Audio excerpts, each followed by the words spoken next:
Bienvenue sur le podcast Légitime, le podcast déculpabilisant pour toi qui t'es déjà senti trop ou pas assez. Moi c'est Clémentine, je suis coach confiance et estime de soi et je t'accompagne à reconnecter avec qui tu es, assumer ta personnalité et enfin te libérer du regard des autres. Mon objectif, que tu fasses péter tous tes verrous, que tu oses être toi et que tu ailles à fond vers la vie de tes rêves. Retrouve chaque semaine des conseils, des clés, des retours d'expérience pour booster ta confiance et comprendre enfin que tu as de la valeur et que tu es légitime. Alors, tu es prête ? Bienvenue dans le 51e épisode du podcast Légitime. Aujourd'hui, j'avais envie de revenir sur l'expression que tu as peut-être déjà entendue, qui est celle-là. La façon dont agissent les gens avec toi, c'est une réflexion d'eux-mêmes, c'est un reflet d'eux-mêmes. Par contre, la façon dont tu réagis, c'est une réflexion de toi-même. Et j'avais envie de rebondir sur cette expression pour te montrer à quel point elle est vraie et que la façon dont tu choisis de réagir peut absolument tout changer dans tes relations avec les autres, mais aussi dans la façon dont tu te sens avec toi-même. Et oui, là, ici, je parle bien de choix dans ta façon de réagir. Avant de commencer l'épisode, si le podcast te plaît, je t'invite vraiment à me laisser une note, si c'est sur Spotify, ou une note et un commentaire sur Apple Podcast. Ça m'aide vraiment à faire avancer le podcast et à le faire connaître. Et ça me ferait très plaisir de savoir que le podcast t'accompagne au quotidien à peut-être faire un petit peu bouger les choses quand même.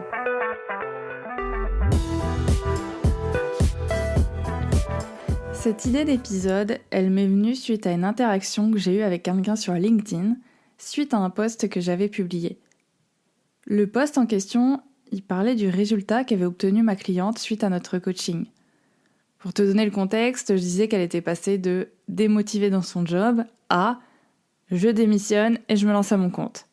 Et là, t'as une personne qui a commenté en disant « je suis pas d'accord avec le fait de toujours dire qu'il faut absolument démissionner avant de se lancer dans l'entrepreneuriat. Mais bon, chacun son point de vue. » Avec un petit smiley à la fin, là, tu sais, qui sourit. Et ce chacun son point de vue plus le smiley, on connaît, c'est un peu comme le « sauf erreur de ma part », une critique à peine voilée. Et là, tu vois, j'ai été super surprise et fière de ma réaction. Parce que je me suis rendu compte du chemin parcouru. Tu sais, c'est ce genre de moment où tu te rends compte qu'effectivement, t'as bien évolué depuis, parce qu'à l'époque, t'aurais jamais réagi de telle manière ou parlé de telle façon. Honnêtement, il y a 5-6 ans, si j'avais lu ce commentaire, j'aurais été envahie par la colère directe. J'aurais pas cherché à comprendre, je me serais mise dans tous mes états, j'aurais ragé dans mon coin, je me serais dit « mais qu'est-ce qu'elle a celle-là ? Qu'est-ce qu'elle veut ? Elle s'est regardée, c'est bon ?» Et encore, j'aurais pas été aussi polie, je vais pas te mentir. J'aurais peut-être pas répondu, mais dans ma tête, ça aurait été la 3e guerre mondiale. En fait, je serais passée direct en mode défensive, agressive. Et tu sais pourquoi ? Parce que cette critique, en fait, je l'aurais prise 100%, même 1000% personnellement. Je l'aurais prise contre moi, contre qui je suis, contre la personne que je suis. En fait, je l'aurais prise comme une attaque personnelle contre mon identité. Et à cette époque-là, en fait, mon estime de moi, elle était très très bancale. Et à chaque critique que je recevais, en fait, je réagissais comme ça. C'était forcément une attaque personnelle. Et le problème avec ça, c'est que quand on se sent attaqué, quand on se sent pas respecté, on se met en colère. C'est normal. Et quand on est en colère, on cherche à se défendre et on est prêt à renvoyer le coup. C'est normal aussi, c'est le principe de la colère. Mais alors qu'est-ce qui a changé ? Comment j'ai réagi aujourd'hui ? Parce que finalement, je t'ai toujours pas donné ma réaction. En fait, je vais t'expliquer ce qui s'est passé.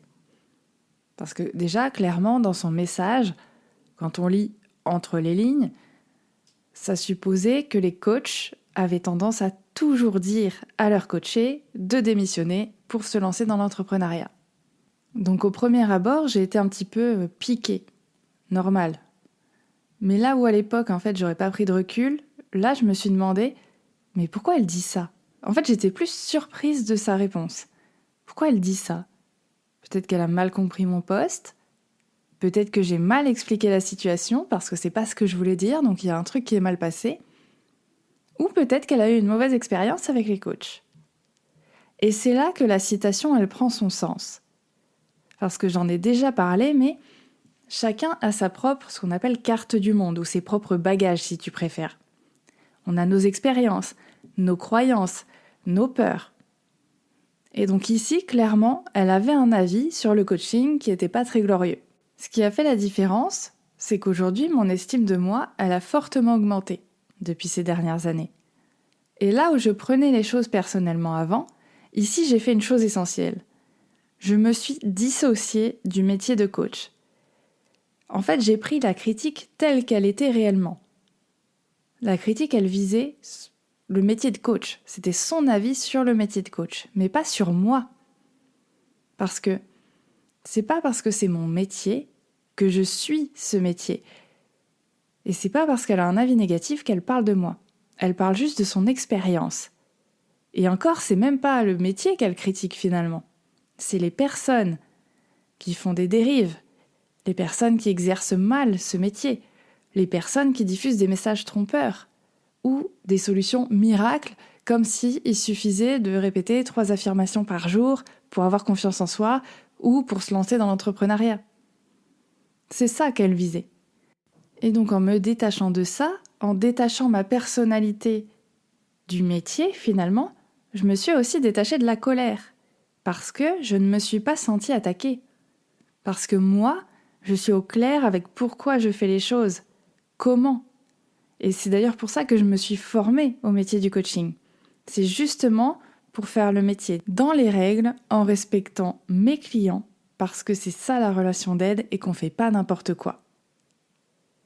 Et sachant cela, sachant que je ne doute pas de ma valeur en tant que coach et que je mets en place les choses, un code de déontologie, que je respecte une certaine éthique, qu'il est hors de question que j'essaye d'imposer des choses à mes coachés, eh bien tout simplement je me sens pas visée par son attaque, par sa critique, parce que c'est pas moi qu'elle est en train de décrire.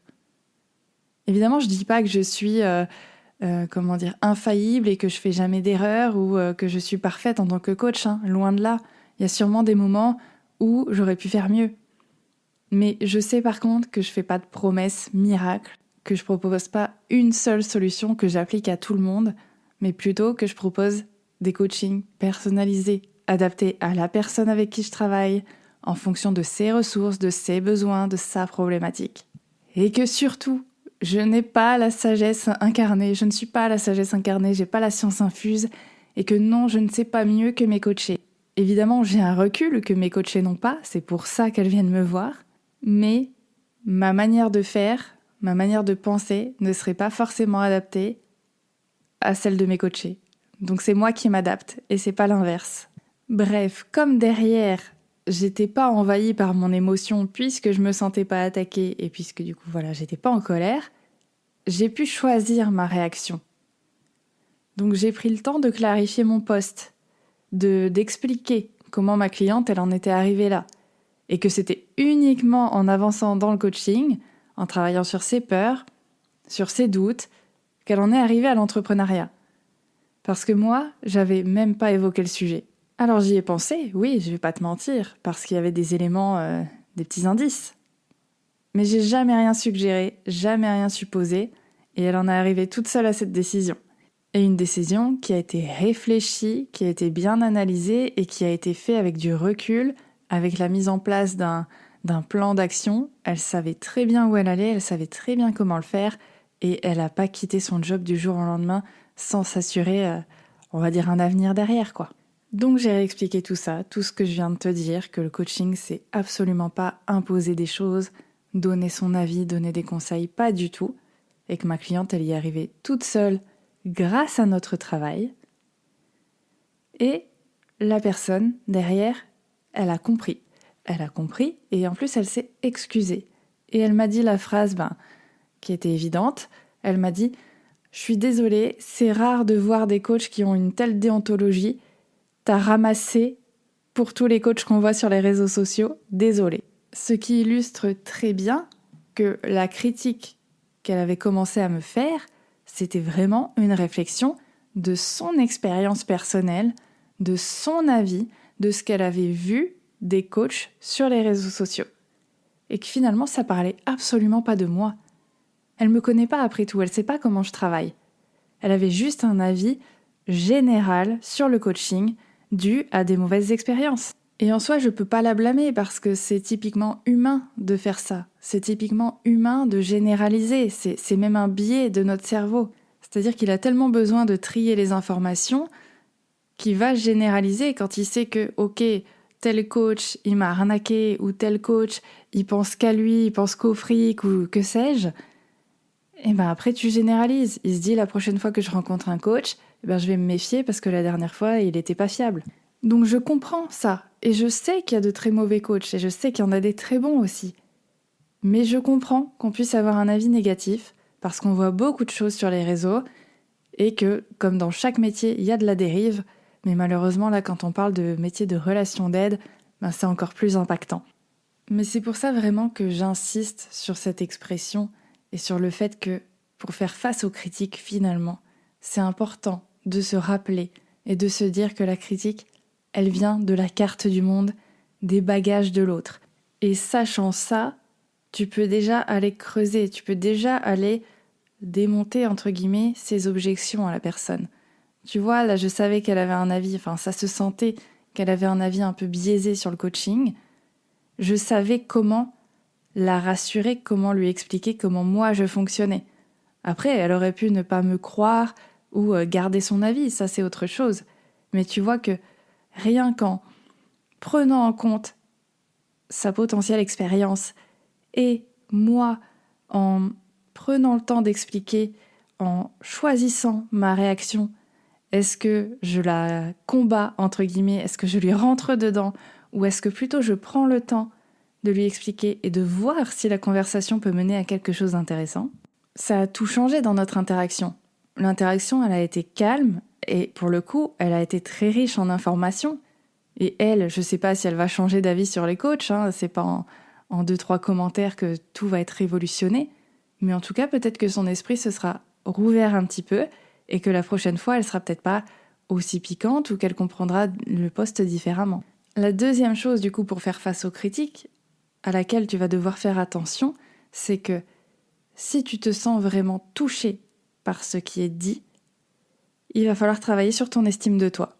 Parce que on entend souvent dans les cours de récré, il n'y a que la vérité qui blesse.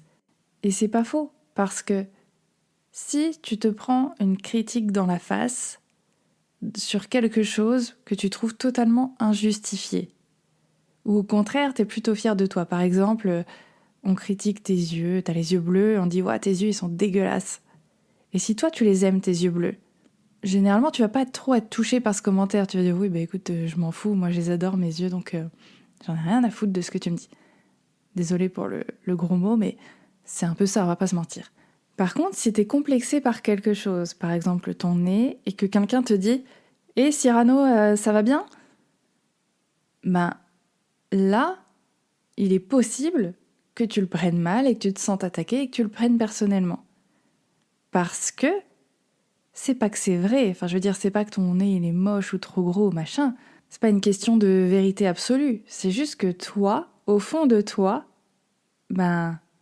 tu le penses aussi un petit peu, que ton nez il est peut-être trop gros, ou pas assez joli, ou pas assez fin, ou peu importe. Et c'est en ça qu'il n'y a que la vérité qui blesse.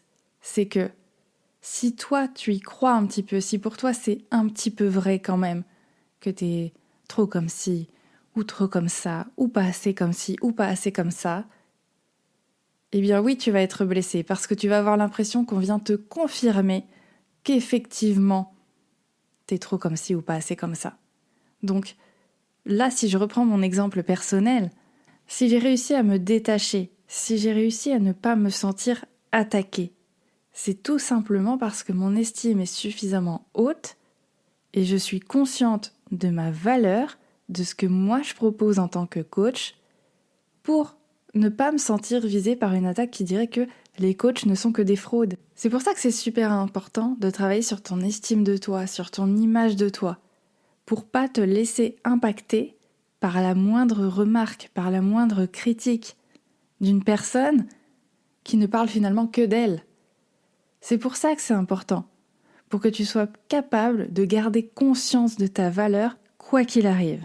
Et j'irai même encore plus loin parce que la critique, elle peut être intéressante parfois, hein. Tout n'est pas forcément à rejeter, mais avoir une bonne estime de soi, c'est être aussi capable justement de choisir ta réaction et de prendre en compte les remarques des autres et de se remettre en question si c'est nécessaire. Donc on est d'accord, c'est assez subtil l'estime de soi, puisque d'un côté, le but c'est d'éviter de se remettre en question tous les 4 matins à chaque propos qu'on peut avoir envers toi, et d'un autre côté, c'est aussi avoir l'humilité d'être capable de dire « Ok, là, peut-être que la critique, elle peut être intéressante, peut-être qu'elle m'apprend quelque chose, peut-être que j'ai pas été assez précise dans mes explications, peut-être que, voilà, il manquait des éléments, peut-être qu'il y a quelque chose à retenir ou à améliorer de cette interaction. » En fait, l'estime de soi, c'est avoir l'humilité de se dire que bah oui, je ne connais pas tout, je ne sais pas tout, je ne maîtrise pas tout, c'est ok, je suis ok avec ça et je suis humble par rapport à ça. Et en même temps, c'est être capable de dire par contre, je sais qui je suis, je sais quelles sont mes forces, je sais quelles sont mes qualités, quelles sont mes valeurs et je sais que je les respecte. Et en connaissant tout ça, finalement, en connaissant tes fonctionnements, tes manières d'agir, de réagir, les choses que tu maîtrises, les choses que tu maîtrises moins, ben derrière, tu es beaucoup plus capable de prendre du recul et d'avoir des conversations beaucoup plus posées et apaisées. Donc je referai sûrement un épisode là-dessus, mais aujourd'hui, ce que j'ai envie que tu retiennes vraiment, juste cette expression-là. La façon dont agissent les gens avec toi n'est que la réflexion d'eux-mêmes. La façon dont tu réagis, ce n'est qu'une réflexion de toi-même. C'est toi qui contrôles la façon dont tu réagis. Et pour ce faire, 1. Tu prends en compte la carte du monde, les bagages de l'autre personne. Et 2. Tu travailles ton estime de toi pour que tu sois capable de prendre le recul nécessaire et d'engager une conversation ou pas avec la personne. Parce qu'évidemment, ça c'est pas obligatoire non plus. Donc si tu sens qu'aujourd'hui, t'as du mal avec ton estime de toi, t'as du mal à prendre ce recul-là, t'as du mal à maîtriser tes émotions, je t'invite à réserver un petit café virtuel avec moi, le lien est dans la description, et on pourra parler ensemble de cette problématique-là. Tu pourras me poser toutes les questions que tu veux, et puis surtout on pourra voir ensemble si le coaching, c'est fait pour toi ou pas. Je vais donc terminer cet épisode là-dessus. Je te souhaite une très bonne journée, soirée, après-midi. Et encore une fois, si le podcast te plaît, je t'invite vraiment à le partager pour le faire connaître de plus en plus. Ça me fera très très plaisir. Et en attendant, je te dis à la semaine prochaine sur Légitime.